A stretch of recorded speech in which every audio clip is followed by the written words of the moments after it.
بسم اللہ الرحمن الرحیم۔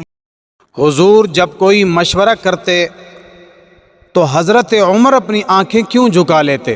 آپ صلی اللہ علیہ وسلم اپنے صحابہ کرام سے جب کوئی مشورہ کرتے یا بات پوچھتے تو حضرت عمر فوراً اپنی آنکھیں جھکا لیتے اور سر نیچے کر لیتے۔ تو اس پر صحابہ کرام نے حضرت عمر سے سوال کیا، اے عمر، جب حضور آپ سے کوئی بات پوچھتے ہیں یا مشورہ کرتے ہیں تو آپ اپنی آنکھیں کیوں جھکا لیتے ہیں؟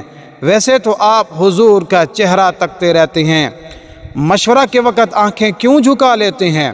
تو اس پر حضرت عمر بن خطاب نے کیا خوب کہا، جواب ارشاد فرمایا، کہا کہ جب حضور مجھ سے کوئی مشورہ کرتے ہیں تو میں آنکھیں اور سر اس لیے جھکا لیتا ہوں کہ فوراً اپنے رب سے رجوع کروں اور پوچھوں کہ اللہ میرے دل میں وہی بات ڈال دے جو تیرے حضور کو پسند ہو اور تجھے بھی پسند ہو۔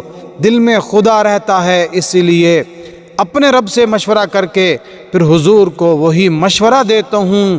اور اس طرح ایسے کئی مقامات ہیں جہاں عمر نے جو بولا اللہ نے وہی فیصلہ قرآن میں اتار دیا، جو آنے والی بقیہ ویڈیو میں انشاءاللہ تفصیل سے اس کا ذکر ہوگا۔